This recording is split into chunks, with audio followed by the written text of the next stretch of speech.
On we go, ladies and gentlemen, with world history into lesson 8b. Today we're going to be talking about nationalism. We looked at nationalism just a little bit in 8a, and we defined it as essentially the idea of a similar culture and history associated with a particular country. So we're going to look and see at how that concept, that idea, then played out in European history here in this particular lesson. Bit of a preview is that we're going to look at not only nationalism, but a little bit of the change of culture that went along as well. And we're going to talk about the unification of a couple of countries that we know well today, Italy and Germany. We're going to talk a little bit about nationalism and reform. And then we're going to talk about some isms, romanticism and realism, two different ways of looking at the world culturally.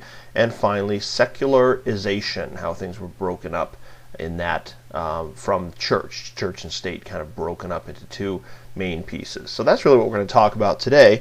It's going to be kind of the first look at really the modern world based on the map. So when we look at a map of Europe right now, this is the time frame where those countries are starting to coalesce or come together into looking like what we would recognize today.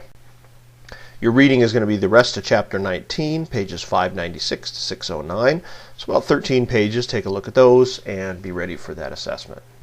Some new terms: militarism, plebiscite, secularization, and natural selection. So take a look at those.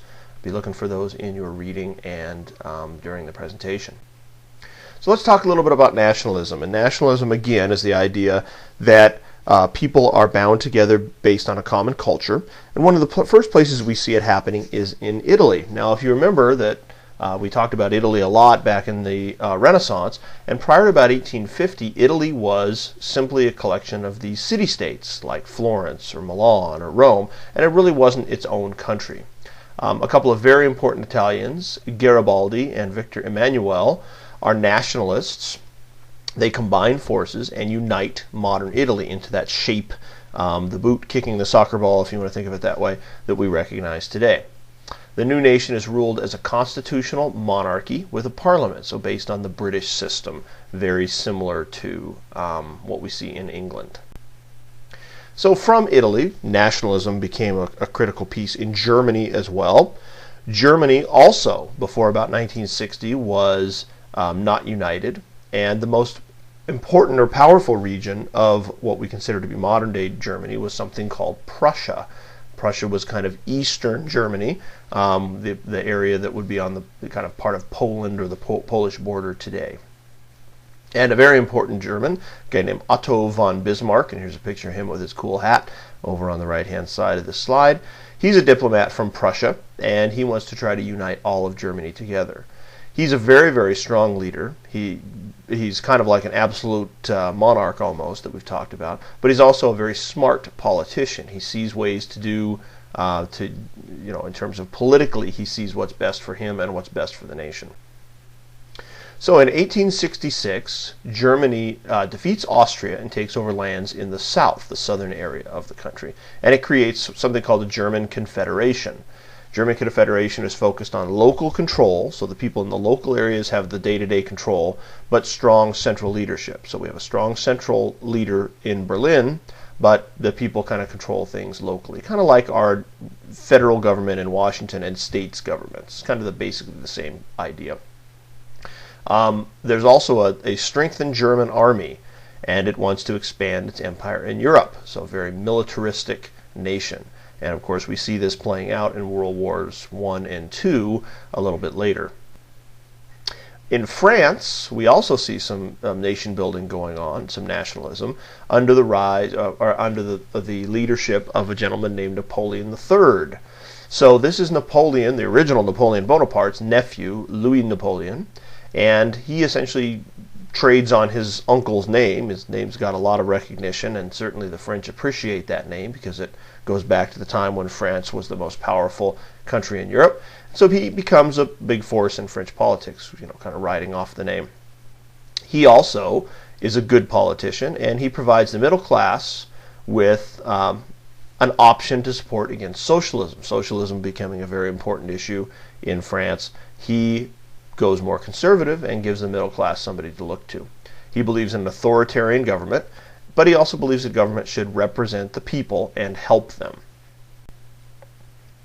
Well, as we will know, or we'll look at many, many times, we have a war between Prussia, or Germany, and France, called the Franco-Prussian War. It happens in about 1870. Otto von Bismarck, the German leader, feels that a war outside of the country's boundaries would unite the Germans and develop that sense of nationalism. So it's always easier to say they're the people outside that are doing something to us, the people inside, to unite folks together. And of course, the Germans also tried this in World War II under Hitler. So he actually goads Napoleon III into attacking Prussia, and that gives Bismarck the excuse to attack back, and we have a war. Germany unites and takes over several of the regions on the French border. They essentially win the war, and they impose a very harsh peace on France. They really take it to them. They require reparations and money and things of that sort being paid by the French. We also see some nation building happening in the United States. We think of it differently. We don't really call it nationalism, but it's a similar type process, and it happens also in the middle 1800s. With us, it happens in two ways. One is that we have a war with Mexico in 1848.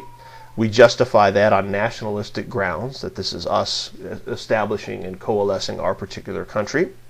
And it also, nationalism, the idea of a shared culture, leads the southern states, the Confederacy, to secede to create their own country in the U.S. Civil War.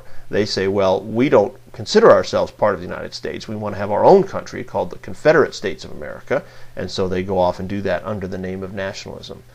The Union, however, disagrees, the North, and under Lincoln in the Civil War, of course, the Union victory has the United States in a situation of trying to have to reconstruct this nation, put this thing back together again. Now, that's a little bit about the political and kind of military side of nationalism, but based on nationalism and industrialism, we see some movements culturally, excuse me, and also in terms of the arts that we need to talk about. One is called the Romantic movement. Industry is seen as dirty and brutal and dehumanizing. And so many people, especially that are stuck in that situation, look to nature and the natural world, and that becomes kind of a significant theme. It's a release from this kind of inhuman focus on industry. And we have some very famous people that are part of that. We have Ludwig von Beethoven, Victor Hugo, Walter Scott, and Liszt are some examples of some of these romantic artists. We also see some changes happening in science as well. The industrial or the scientific and industrial revolutions focus on research, and we're now seeing that technology is allowing us to look at the microscopic world more than we ever have before. We also look at things in terms of a little more industrial process, in terms of A to B to C to D, and that allows Charles Darwin to propose his theory of natural selection, the idea that organisms are changed small amounts based on what's best for them. That's the idea of natural selection.